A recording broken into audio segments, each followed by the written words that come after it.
So now let's take a look at the learning objectives 11.4. 11.4. So this is about discuss how shareholders' equity is reported. How shareholders' equity is reported. Okay, so shareholders' equity, I will remind you that the company, right, they have assets, they have liability and equity. And that accounting equation we use a lot is asset equals liability plus shareholders' equity. Okay? So if a company have $100 asset, okay, and you borrowed $60 from the bank, so you have $40 equity. So 100 equals 60 plus 40. Okay, so shareholders' equity are the portion of the business actually that owned by the shareholders, right? So we have seen this a little bit. So the first part is called the shareholders' equity is called share capital and contributed surplus. For share capital, it can be preferred share and common shares. Contributed surplus. This one, we talked about this in the previous lecture, right? We're saying when the company issues shares and they buy it back, right? But when they are doing these two events, there are time between them. So the buying price and the selling price may not necessarily to be the same. Okay, so you could issue these shares at a price of $10. By the time you are going to buy it back, the company will get the retire those shares. Maybe the market go up, the share price may be higher, right? So what happened is there will be gain or losses, right? When you are buying and repurchasing the shares. So this difference, the gains or the losses when the company is trading the shares is recognized in the account of contributed surplus. Okay, so this account is the result of company trading shares at the market. And now you have return earnings. What's return earnings? It's basically the money you earned, but has not been paid to the shareholder, instead retained in the corporation, right? So this return earnings, including all the cumulative net income, because when you do business, you earn money, right? That is shown by the net income on the income statement, right? If your net income is positive, you are making money.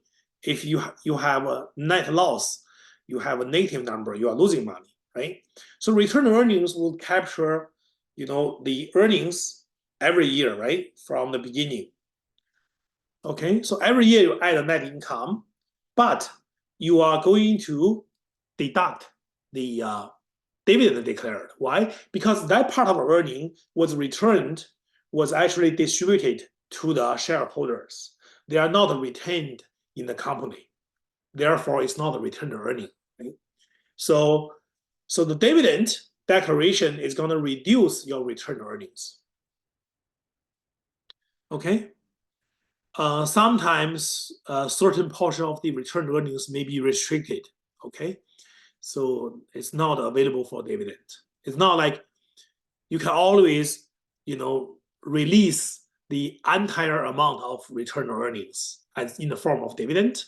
Maybe you can't do that in all the scenarios. In some situations, certain portion of the return earnings is restricted. Okay. Another part is called cumulative other comprehensive income. So this is the terminology under IFRS. What is IFRS? IFRS is the International Financial Reporting Standard. So in Canada, all those public listed companies, like oil companies, right?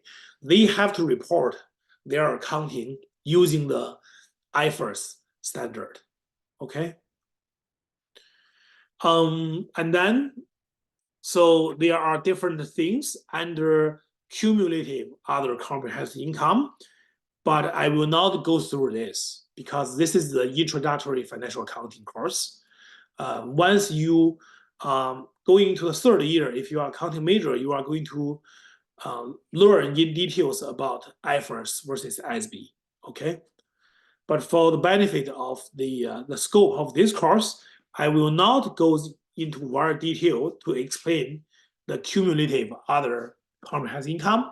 You just need to know that this is one component of the shareholders' equity under IFRS. Okay.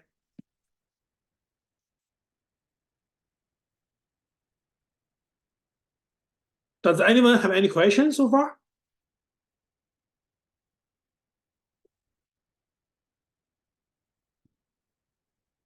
Any question?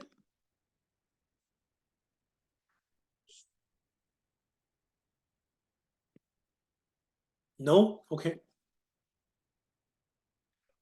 So basically, you have some major parts, components for shareholders' equity. You have share capital, contributed surplus, you have returned earnings, and IFRS, you would also have cumulative other comprehensive income. So these are all the categories under shareholders' equity.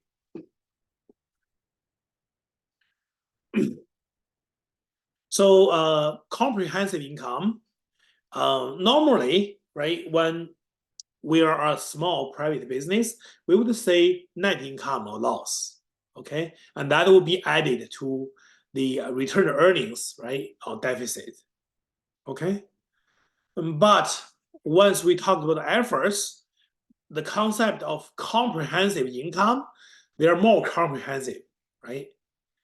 They include net income, but they also include other comprehensive income.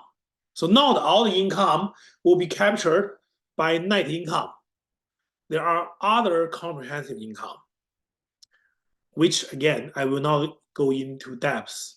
So for now, just be familiar with some of these conceptual ideas.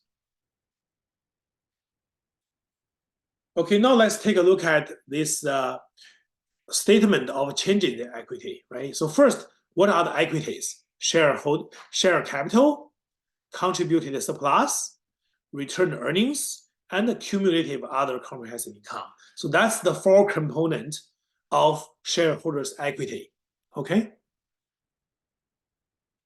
So the statement of changes in equity will be the statement to explain the differences between the opening balance and the ending balance of each of these four accounts. Okay.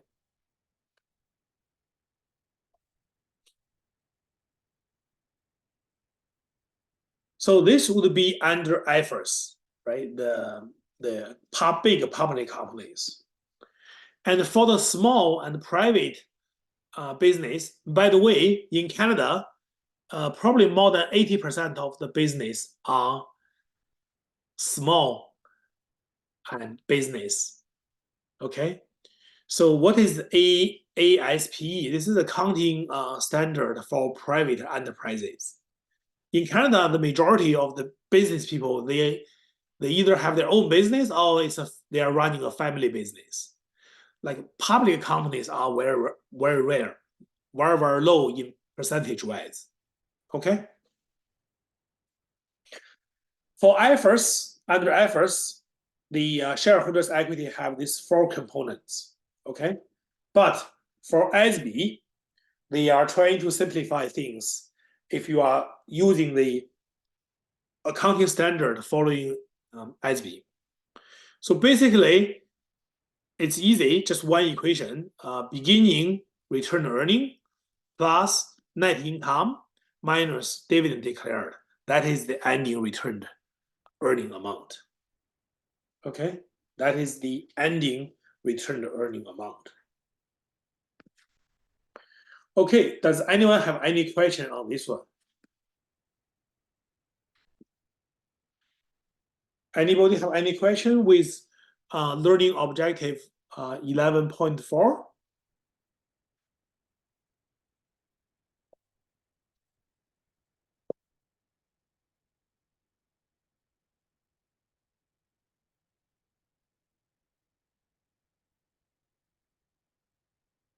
No question?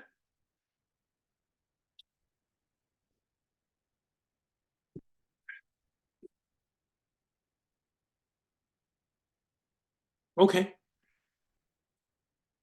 So I'm going to move on to the next learning objective.